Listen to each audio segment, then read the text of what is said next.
Be sure to check out RCT3, winner of the RCT3 Tosso Quiz of 2015 and enter the Toxic competition for 2016.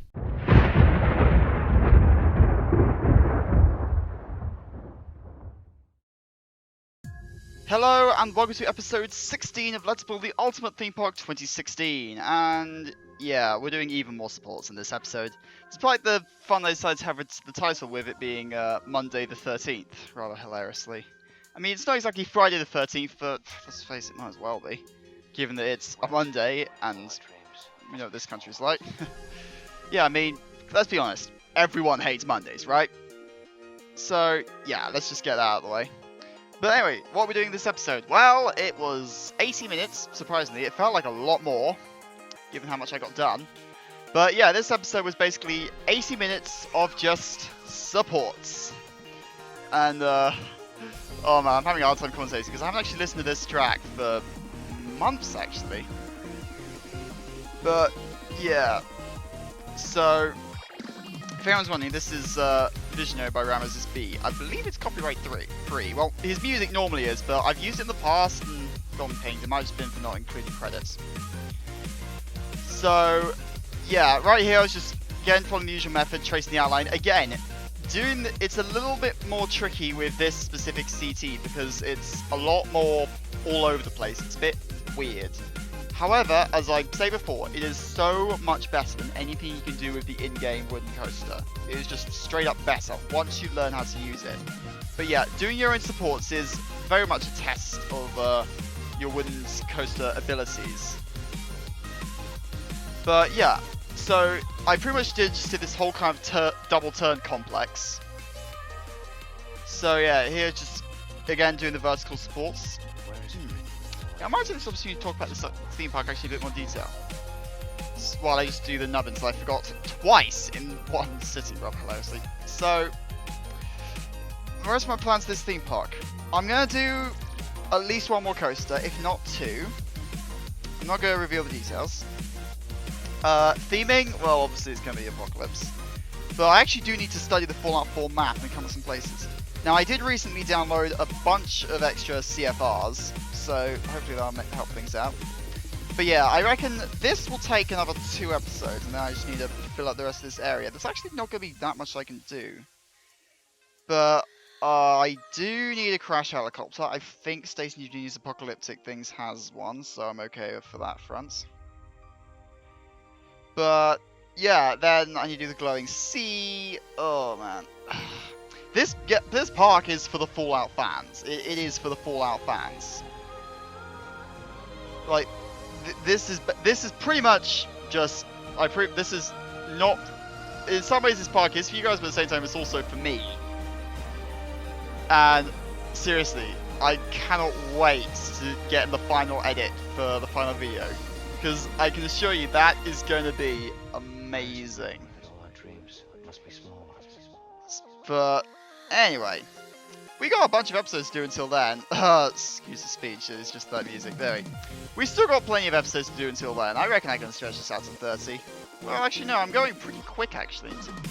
I suppose, yeah, with experience, this being my 6th theme park, is it? Let's think. There was my first ever one I did back in 2012, which was kind of a flop. The Ultimate Theme Park I did in 2013, which was uploaded in 2014. No, there was one in between, which I deleted up. Wait. 2012, 2013, there was one in between which I've since deleted off YouTube just because I was not happy with it at all. There was Immediate Ignis, Vulcandar. Oh yeah, so this is my 6th theme park that I've ever built. Yeah, I suppose I'm getting much more efficient at building these. I'm certainly getting much quicker in the edits. Like, I know it's a repeated format, but maybe changed up next year. Actually, on that note, next year, oh my god, if this theme park turns out how I want it to, how the hell am I going to follow up? Because I mean, if this theme park turns out the way I want it to, this will, I imagine, could very well steal Vulcandar's crown as the greatest theme park ever. And I know Vulcandar, as I've always said, as I've been saying pretty much this whole series, is a tough act to follow. But I think I can pull it off with this one. But yeah, again, as I always say, I'm very grateful for the feedback I got from Vulcandar. Like, I uploaded that and then came back to it like the next day, it had shot up the rails. It's still my biggest growing video, but it's about on par in terms of growth with the Ultimate Theme Park. It's gone down a bit. But I suppose that always happens. My viewership tends to go down over the winter and then spike in the summer, because and then towards the end of the year. Speaking of which, actually, the end of the year, ooh, we may have some fireworks if this year's Roller Coaster Tycoon 3 Top 10 coasters. Because I think RCT3, from what I've seen in some of the comments in my videos, may be coming out to defend his title. But we've definitely got some firepower. From what I've seen, there are still entries in progress. This is probably going to be one of them, quite possibly. But we've still got entries in progress. Some people have been sending me stuff on the forums, and from what I've seen, there are some really good ones this year. Like, I know we had some amazing stuff last year, but like this year we could have some really good entries. Again, if you want to enter, then the link to the competition video, which explains all the rules and how you enter, is linked in the video below. I cannot be asked to explain it here, given I did that in the most rapidly spoken video ever. And I'm not going to explain myself. Just go and watch it. I ain't going to talk over it. Anyway, back to this. So I decided that this was actually a bit tall, so I reckoned I had enough space to do wide supports on the inside of corners. Now, usually I do try to avoid those, actually, because they can be very annoying. Like, I know I did them... Okay, I'll admit, I've done them with both the big turns and this one. Like, if it's a large turn, like a drop, like the initial drop of this one, then I would do them. But most of the time, I try to avoid them, because they can be so annoying. Like, using my standard supports as wide is fine, but like, doing it the other way around is just so annoying. Like, you gotta build out and really judge where the kind of slopes meet.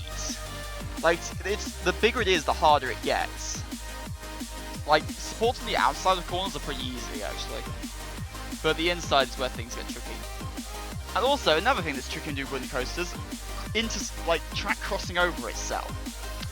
What I normally do is I tend to just build the supports of the lower track, but just when it goes underneath the higher track, just basically just use the supports of the higher track as it supports. As you see me do now, I've actually never done like a kind of complex like this. I think this is a, what's 360 plus 135? 795 degree turn, like looping around itself and shooting out. I've never done a complex like this before, and I'm actually quite pleased. No way, I might have done. No, I've done something similar to this on a previous coaster, but it wasn't quite that much of a turn. I'm quite pleased with this one, actually, with this kind of shaping, actually. Now here I was actually getting a bit... I wasn't sure whether or not I'd have enough clearance on the cut through the wooden coaster, because unfortunately it lined up a little too... not quite the way I wanted it to. So, I decided that on one side I could probably get away with that horizontal, because like, the CT I'm using, it's quite a low profile car, so I reckon I can get away with it. But on the other side, there was no chance, because it shoots up. So, actually at this stage I realised I forgot to do the steel beams. Actually no, I realised that when I was taking the thumbnail for this video. But yeah, I forgot to do the steel beams across the supports. I'll just do this at the start of the next episode. I mean, obviously, once I finish the theme park, I'll probably go over everything, run through all my cameras, and just make sure I basically just do a final sweep if there's anything I've checked. I still only have an episode called Mass Foliage, purely for the pun. Yeah, that was where I tried the horizontal, and I'm just like, nope, that ain't working at all. So yeah, here's at this stage it was actually quite quick, because like it was quite low down this section. So yeah, that was all the straights done. Then I had to do the diagonals. And just get cracking that. Now I did delete some pieces because those were like tracing the outline on the lower section, but it was right up against the support for the higher section, so it didn't really matter at that stage. Now I didn't do wide supports on the inside of this one just because it's not really that big. And well, even though the coaster's going quite fast, it's not that big, and it's also not that, I don't even know if it's tall enough to do that. And anyway, it would just be kind of small and tiny, it wouldn't really make much sense. So yeah, here I just do more the cross pieces. Again, switching the direction. I always have them kind of parallel to the track wherever I can. So like, if it's a, basically, especially when it's going through a bank corner, I always have it kind of sloping away from the thing. That may seem counterintuitive, but it just works better. It also means I can get more in, because then you can actually get one going right underneath the track, and that works quite well. Now at some point, oh yeah, I've already gone past right, like I said, he did it the wrong way. But yeah. So at this stage I was just wrapping up and I was about to do the wide supports, but anyway. So obviously, then there's not really much left. I just did the white scores. They were actually quite low. So anyway, I'm going to sign off here. Thank you very much for watching this episode on what is currently Monday the 13th of June.